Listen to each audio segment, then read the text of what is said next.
supuesto, no solamente tenemos un gabinete paritario, sino que tenemos una nueva presidenta del Congreso. Ella es Mirta Vázquez, parlamentaria del Frente Amplio, además abogada, con experiencia importante en temas ambientalistas y derechos humanos.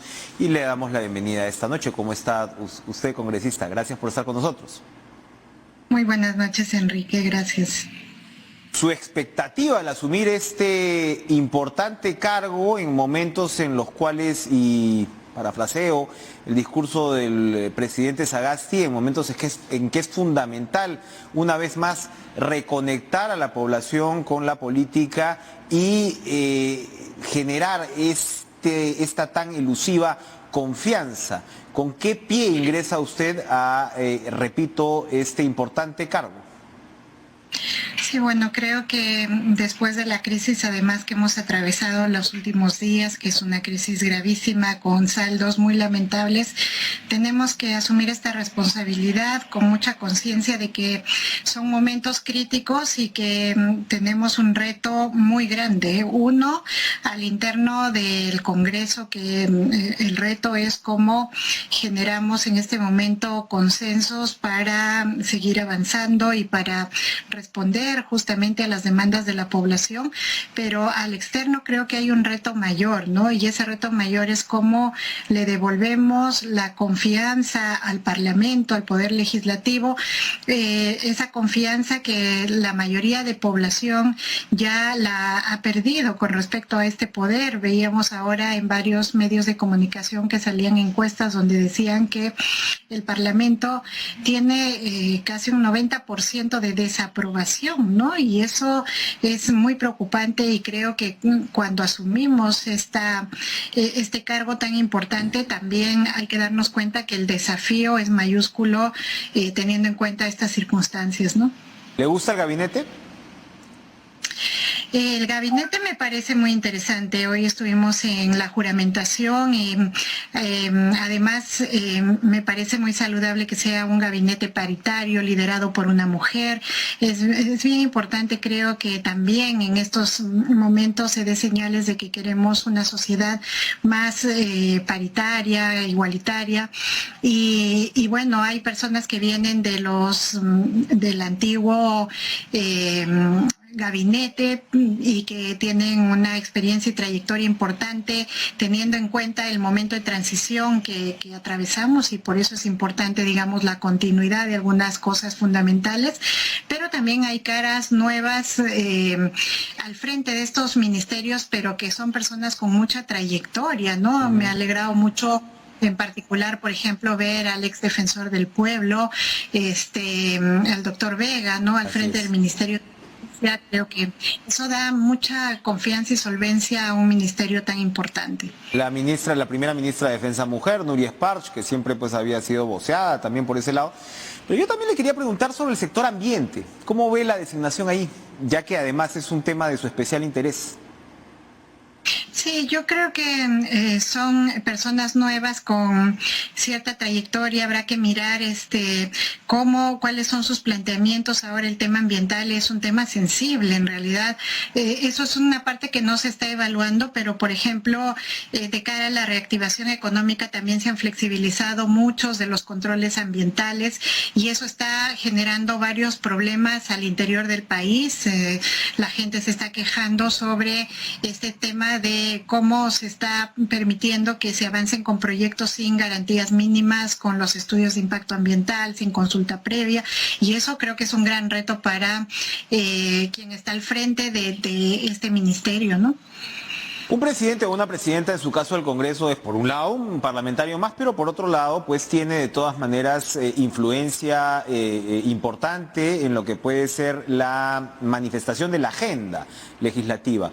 ¿Cuáles son los temas que a usted le interesaría impulsar con mayor énfasis en estos 8 meses? Sí, a ver, en este momento creo que es bien importante llegar a consensos con las diferentes fuerzas políticas sobre cuál es lo prioritario para, digamos, llevar adelante como Congreso. Pero yo creo que sin duda temas que no deben faltar son los temas vinculados justamente a la crisis y a las necesidades que está atravesando la población. Dígase, por ejemplo, el tema de salud es un tema muy sensible y tenemos que ahí avanzar en algunas propuestas legislativas que mejoraría un sistema que está colapsado. Tenemos que avanzar en los temas de los programas sociales que son fundamentales para atender la crisis económica de la población, que sobre todo la población pobre, que ha crecido mucho tras esta pandemia. Tenemos que ver temas muy sensibles como la reforma del sistema de pensiones, que está en camino, y creo que tenemos que presentar ya una propuesta, porque no se puede seguir tomando decisiones aisladas, por ejemplo, sobre las AFP, sobre la ONP, sin tomar en cuenta que necesitamos un sistema de reforma y una alternativa para la población, ¿no? Y bueno, los temas de derechos humanos, seguro, de cara a lo que hemos vivido últimamente, son como temas fundamentales que creo que sí se tienen que abordar, ¿no? ¿Cree usted que este Congreso debe elegir a los miembros del Tribunal Constitucional? Mira, ahí mi postura personal que yo he defendido desde mi posición como congresista ha sido que no debemos seguir e insistir, porque estamos atravesando un momento de crisis muy fuerte. Además, estos últimos días le hemos añadido una crisis de legitimidad al Congreso, y creo que no sería prudente que en estas circunstancias insistiéramos en el nombramiento de estas autoridades que son, desde mi punto de vista, una de las más importantes y estratégicas que tenemos en el país. Ahora, la comisión estos últimos días casi de facto se ha caído. Hay varios partidos políticos que han solicitado el retiro de sus representantes. Yo creo que vale la pena tratarlo a nivel de la Junta Directiva, la Junta de Portavoces, y tomar una decisión final sobre este tema, que ojalá esté en el sentido de valorar que necesitamos ajustar varias cosas antes de continuar con este proceso y que no vale la pena forzar, ¿no?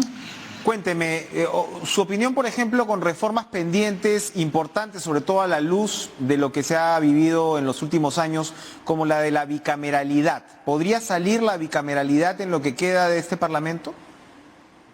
A ver, esta otra vez es un poco mi posición que yo he defendido en la Comisión de Constitución. Que básicamente me parece que la bicameralidad es una de las reformas políticas que me parecen importantes, que son fundamentales para mejorar la calidad legislativa en el Parlamento, que creo que nos darían una posibilidad de que dentro del Poder Legislativo existan mejores mecanismos de control y decisión. Sin embargo, recordemos que nosotros venimos de un proceso cercano de referéndum donde la población rechazó esta reforma. Probablemente, más allá de valorar desde los puntos de vista técnicos la importancia de esta reforma, tenemos que trabajarla con la población. Creo que es bien importante legitimar y que discutir las ventajas con la población de hacer esta reforma antes de llevarla adelante. Entonces, yo diría que es importante que vayamos avanzando, pero otra vez que no forcemos, que la discusión con la población es una cosa en estos temas bastante fundamental, ¿no? Le pregunto ya no para la agenda de los próximos meses, pero sí para el momento del país y en su condición además de política de izquierda. Estamos viviendo un momento preconstituyente. Es sobre todo las agrupaciones de izquierda que están proponiendo, de distinta laya, que están proponiendo, ¿no?, una asamblea constituyente, la necesidad de una asamblea constituyente. Y a veces quienes no son de izquierda también pueden darse cuenta, o que no son necesariamente de izquierda, pueden darse cuenta que estamos viviendo un momento en el cual probablemente las reglas de juego del relacionamiento político se han agotado. Usted, ¿cuál es su postura frente a la posibilidad de un 2021 que venga con asamblea constituyente? A ver, a mí me parecería bien importante mirar incluso lo que está pasando y cuáles son las tendencias a nivel de la región latinoamericana, donde no necesariamente son grupos de izquierda que están promoviendo cambios a constituciones parecidas a la nuestra, ¿no? Entonces, creo que esta no es solo una propuesta de izquierda, sino de mucha población incluso que no se identifica necesariamente con esta postura política, pero que sí se ha dado cuenta que los modelos contenidos dentro de una constitución como la nuestra y tienen muchos límites de cara a enfrentar situaciones donde la población necesita ser atendida. La crisis sanitaria en nuestro país nos demostró que este modelo de mercado no alcanza para que la población pueda gozar de derechos. Los derechos se convierten casi en privilegios y eso lo hemos visto con la pandemia, cuando la gente necesitaba acceder, por ejemplo, a salud. Resulta que la mayoría de servicios de salud, digamos más o menos que son pues que pueden atender este tipo de situaciones están en manos de privados, entonces ahí tienes que tener dinero para poder atenderte si no te mueres. Entonces son ejemplos concretos de los límites de estos modelos que están contenidos en la Constitución, y creo que sí hay un momento preconstituyente y que sí vale la pena entrar en el debate sin miedo, ¿no? Creo que el tema de la reforma o de una nueva Constitución es un tema que hay que mirarlo sin temor, también sin apresuramiento. Creo que son procesos complejos y seguro que este Congreso podemos dar algunos pasos, pero vamos a ver si se puede alcanzar siquiera a plantear la propuesta. Eso depende mucho de los tiempos. Es un desafío de cara al momento tan corto que tenemos nosotros, ¿no?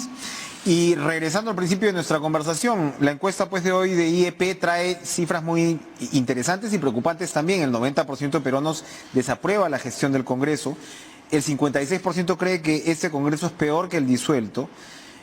Usted ya nos ha explicado cómo intentará revertir esa impresión, y el 91% rechaza la decisión de vacar a Vizcarra, que culminó, por cierto, su mandato con 77% de aprobación. Es una situación compleja, porque sabemos los cargos que pesan sobre Vizcarra, pero mañana el TC precisamente se supone va a llegar a una decisión sobre la famosa vacancia por incapacidad moral permanente que ha marcado este quinquenio. Usted estuvo entre los pocos congresistas que votó en contra de esta decisión. ¿Qué opina sobre esta famosa causal de vacancia? ¿Cómo debe quedar para el próximo año en realidad? Sí, yo creo que es bien importante el pronunciamiento del Tribunal Constitucional, donde debe valorarse cómo es que se aplica esta causal. Creo que se sentaría precedentes importantes también para que en el futuro los congresistas también puedan tomar decisiones más adecuadas, y creo que va a ser importante el pronunciamiento del Tribunal Constitucional de cara a adelante para ver cómo fortalecemos sobre todo las instituciones de representación, ¿no? La figura presidencial, pero también el Congreso mismo, cómo queda fortalecido con elementos que le permitan tomar decisiones lo más adecuadas posibles y hacer uso pues de estos mecanismos que efectivamente están dentro de la Constitución. Y ahora sí, ¿cómo va a trabajar la mesa directiva con el Ejecutivo? Hablábamos del gabinete, pero no le había preguntado sobre cuál va a ser la dinámica de trabajo, que por supuesto esa mala relación es el otro punto que nos ha marcado definitivamente en estos años, ¿no? Sí, yo creo que sin dejar de pensar que nosotros debemos marcar bien el tema de la separación de poderes, que tenemos también nosotros un rol de control político sobre el Ejecutivo. Eso no debe significar que sigamos en una confrontación como la que hemos estado anteriormente. Creo que eso le hace mucho daño al país. Creo que seguro vamos a tener diferencias, enfoques distintos, pero eso es saludable en el marco de la democracia, y lo importante es hacer los esfuerzos por consensuar. Creo que hay la voluntad porque entremos en este tipo de diálogo menos, digamos, libre de confrontaciones y en este momento yo siento que podemos avanzar a pesar de algunas diferencias que seguro surgirán, como es natural, pero que podemos avanzar porque hay esa voluntad de encontrarnos y dialogar, ¿no?